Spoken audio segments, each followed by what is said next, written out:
Alrighty, so for our final topic, we're gonna go into something that's a little bit predictive and just not really hot takes, but it's basically which teams will not repeat as division champs. Now, every year there's a team that goes from worst to first. Like last year was the Bengals, right? And we see it happen all the time.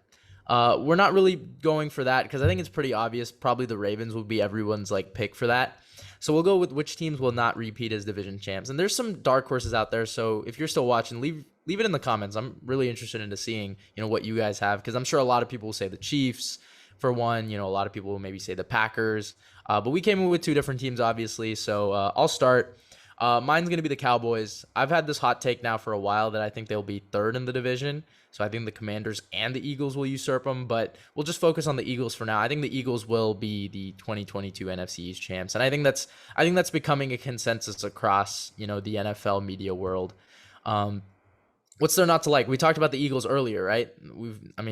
Obviously I'm not going to repeat everything, but they've got a lot of great pieces, and I think Howie Roseman has done one hell of a job. But I'm going to focus on Nick Sirianni in this topic. I think he is a hell of a coach, and just because he stumbles in an introductory press conference, that should not define his role as a head coach in this league. So he had the best rushing offense the second half of 2021, and I only think it's going to get better. Obviously, they lost Brandon Brooks, which really sucks, but okay, I'm going to try and pronounce the tackle, Jordan Mailata. Matalata. How do you say it? Mailata. Mailata. Okay. I always forget. I forget where the like H, like the ha sound is. Okay. Mailata. Yeah, I think he's coming into his own. Look, I'm just glad they got rid of Jason Peters when they did, because you saw him for the Bears. He's just old and he's out of it, man. It sucks to say, but yeah, he just didn't really keep in shape. Unlike Big Wit, but yeah, I think the Eagles' offensive line is fine and dandy. Also, I think obviously what they made in terms of defensive acquisitions, they've got a guy who can replace Fletcher Cox when they need to let him go, which is perfect, because the number one thing you got to do in the NFL, and what Bill Belichick has mastered, is getting rid of players early rather than late. Because you can afford to get rid of a player early, you can kind of replace them. When you get rid of them too late, that's really bad, because they kind of take up a spot. It's usually cost inefficient. So I think that's what kind of Howie Roseman has been doing these past couple of years, and I've really liked what they in the trajectory that they're going in. And I don't think the Cowboys go five. No, actually, not 5-1, 6-0 in the division. They're not doing that again. There's no way. And if they do, hey, you can criticize me all you want, but I just do not see it. And I think that's where it kind of starts. And I think the Eagles will do better than the Cowboys. Not by a lot, probably like one or two games, but yeah, that's what I see. Yeah, we just talked about it before, but they're definitely that dark horse team out of the NFC.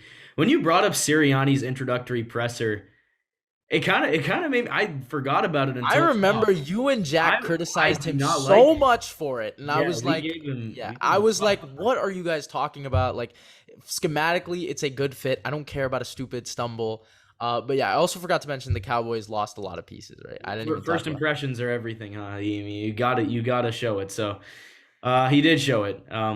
He's definitely the right coach for the Eagles. Also, I love what Howie Roseman's been doing. This is definitely a really, really good supporting cast. Again, it all depends on Jalen Hurts. If I had to make a guess, I'm still gonna say the Cowboys win the division, but yeah, I think it's gonna come down to Week On 18. what though? Like, but here's my thing, right? The I tension with trust Dak McCarthy. Prescott to do it again. Yeah, I trust okay, him but to. the tension with McCarthy is only growing, and then like the expectation is gonna fall on him. You know how Cowboys fans are, and not only But that, they've lost so many pieces, I so think many. I think that tension only boils over in the playoffs with another early exit, and then that's where I think Mike McCarthy's done. I think they'll get it done in the regular season. But yeah, Okay, you're but here's right. my thing. Out of the NFC East, which teams got better in the offseason and which teams got worse? Like, not a lot of teams got worse in the offseason. The Cowboys were one of the few.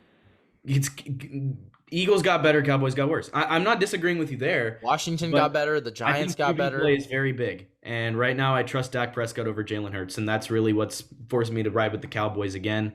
But again, in the playoffs, much different story. It's a lot different when they reach the playoffs. So I think you're overrating Dak a little bit. Like, look at the second half of the year. I it's mean, not he I'm was he overrating was Dak. I'm he comparing was him to six Jalen and Hurts. five against not okay. So against winning teams, he was, I believe, 5-6, and the only win where they didn't have 100 rushing yards came from Cooper Rush. So he was 0 and think he was 0-6 when his team didn't go over 100 rushing yards. And yeah, 6-0 against, But what measly. would Jalen Hurts do if his team never went over 100 rushing yards? Well, he's part of the rushing yards. He's part of the contribution. It's his dynamic ability that gives the Eagles that Dak that isn't going to be the entire rushing offense. That's just So, but you that's have the Zeke point, right? Elliott, you So have Quinn Willis. Dak low-key relies on it, right? Jalen Hurts is part of it. So if Dak Prescott, like this has always been the case. When Ezekiel Elliott was suspended his second year, they couldn't make the playoffs. Like it's just always been the case. And I'm not saying Dak is not a top 10 to 15 guy. I think I have him outside my top 10 though,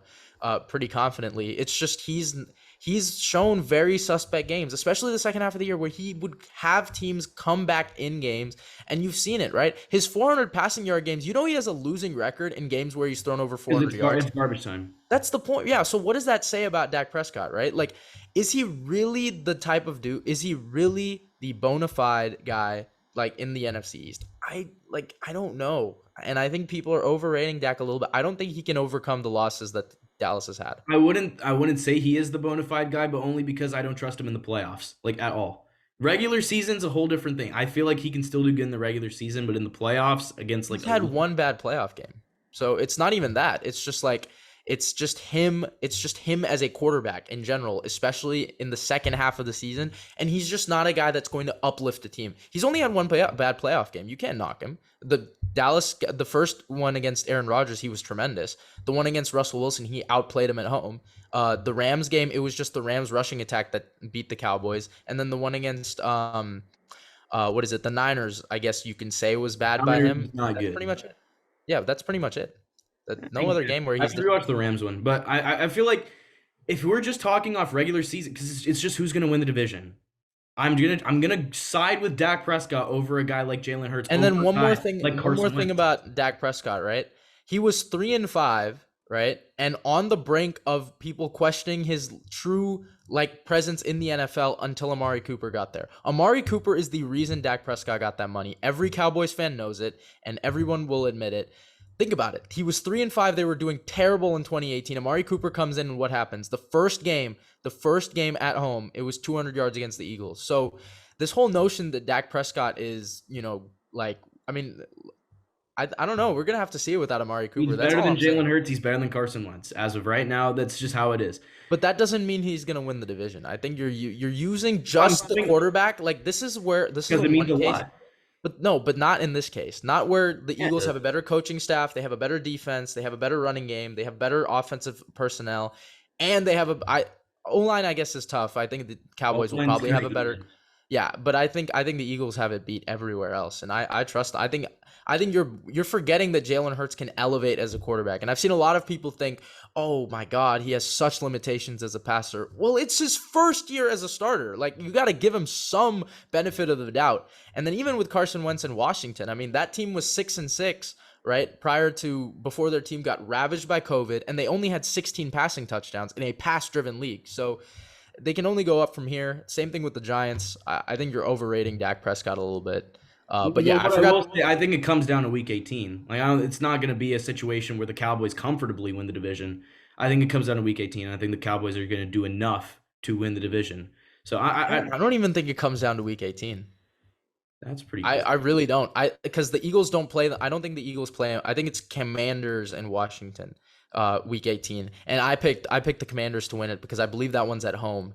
So yeah, I picked the Commanders to win that one. Right, but if they have similar records, it's still going to mean something for, play. Yeah, I think in my thing, I think Philly gets a 2-game lead on them and they're safe. That's what I have. But yeah, I think you're overrating just the fact that one guy is going to right every wrong when he's got a losing record. Means a lot. That's all I'll say. And we're in May, so we're kind of going off what's on paper here, but on paper the Cowboys look pretty bad. I value QB a lot more than you probably do. So what? Whoa, what? I'm the QB guy here. No, it really just comes down to Dak Prescott as him. He's not the guy that you should be overvaluing. He's not. He's not a guy that... Look at his past years. Look at Dak Prescott in the past years. What has he done? And he was won the division last year. But look at the teams. Look at the teams he was facing. In actual good competition, he was a 500 quarterback. good competition. He was a 500 quarterback. And the game that they beat the Eagles in, both were resting starters. So the game was meaningless for both. And also, right, look at Dak Prescott just throughout the years. Like I've said, right, in the games where he's borderline elite great performances, he doesn't win them. Like he was 1-4 in 2020 despite having all the passing records, and he was on pace for like a 6,000-yard year. He was down 41-14 against the Browns. He was down 15 against Seattle before throwing a pick to lose the game. Like Dak Prescott is, don't get me wrong, above average talent. He's a good dude, but I think out of all the quarterbacks to bank your money on, not the guy. Interesting. I mean, it's an interesting take from Anish. I'm still gonna. Well, it is the consensus though. A lot more people have the Eagles over the Cowboys now, but mine is actually not even the AFC North. It's the AFC South. I think the Colts are gonna win the division over the Titans. We've talked about it before. We are both. I'm not as much of a believer as Anish is in the Colts, but I think we're both kind of on that train that Matt Ryan will definitely make them better. But I also think it's Tennessee getting worse too. Obviously, the A.J. Brown trade, Mike Vrabel's a hell of a coach. I'll say that first and foremost. They are going to definitely be a well-coached squad. But I don't think I believe in Ryan Tannehill without A.J. Brown. I know Anish loves Treylon Burks in this system, that he can do what A.J. Brown can do. I can't put my hopes in a rookie replicating what A.J. Brown was able to do for this offense and immediately becoming, well, he will get volume. I agree with you there, but I think the Colts with Matt Ryan, I think they'll end up having the same record as last year, like a 9-8, 10-7 type of year. But I think Tennessee just regresses pretty heavily here into like back to where they were in those 9-7 years. I think they'll go like 8-9, something like that, and the Colts will eventually win that division. So I got the Colts winning it this year. I think it's, pretty agreed upon that the Colts are going to win the AFC South this year, but I don't know. Some people still believe in Tennessee, so It's pretty ironic because AJ Brown as a rookie established himself in the league. Like people were calling him the best rookie wide receiver. I mean, it was all up in the air with Terry, him, because DK was kind of down. Like it was DK. All four had like good rookie years. So to say that Treylon Burks can't do it, it's like that's why I'm saying I have faith. And I just don't think he will. Right. I have more faith in Srikar does than Treylon Burks, and I obviously have way more faith in Ryan Tannehill than pretty much everybody. I feel like the whole world is against him at this point, and I'm always that guy that's just sticking my head out for those guys, and I'm gonna continue to do the same. But yeah, I have faith in the Colts. I've always had faith in the Colts, mainly because of Frank Reich. Frank Reich is one of my favorite coaches in this league, and you're giving Frank Reich, Matty Ice, a proven winner who's a quarterback that just hasn't had much to work with in the last 4 years. Jonathan Taylor, I think he's only going to build on what he's done already in this league. I think the offensive line is only going to get better. The Colts defense is still really good. I think Kenny Moore is, again, one of their young pieces who's going to build on his Pro Bowl season last year. So I'm all on board with the Colts winning this division, but I'm not going to sleep on Tennessee with Ryan Tannehill. I still think they get a winning season out of him. I think, again, I know we talked about Ryan Tannehill in a couple episodes prior, but this is a dude that came into his Tennessee resume for a 3-year span is one of the best in the entire league. So like, fourth highest passer rating of all time, AFC Championship appearance, 3 straight winning season, 3 playoff berths. And he's 7-2 without Derrick Henry. So this whole notion that he gets carried by him, really we should be talking about Derrick Henry in the playoffs, because in both their playoff losses, he's I think like 60 yards and like under 4 yards a carry. Yeah. So I mean, if anything, there's been no shade thrown at him for that, and I think he's the best running back in football. But come on, I mean, you gotta at least look at these things. I think there's so many things in the NFL that just get overlooked. And in that Dak Prescott argument we had, just an example, there's so many things even with Dak that get overlooked. But yeah, I'm agreeing with you. I think the Colts take this division. I just can't see the Titans ruling it for a 4th straight year. Yeah. I mean, as much as it would be cool, the Ryan Tannehill fan in me, and I think Mike Vrabel is a hell of a coach, but I think it's time for Frank Reich to finally take this division. I don't think he's done it since he's been in Indy. So nope. Yeah, both times he's made the playoffs, he's been a wild card team. So Let's see them do it. Yep, I agree. Yeah. Well, hopefully you guys enjoyed that. Leave it in the comments, actually. I'm interested because we did have that Dak Prescott. And I know some Cowboys fans are going to see this and think, oh, my God, this guy's such a Dak hater. But no, I'm not. I'm just a realist. Yeah, let us know in the comments below. But other than that, this has been the Cold Hard Truth NFL podcast. Thank you guys so much for watching, and we will see you guys next time.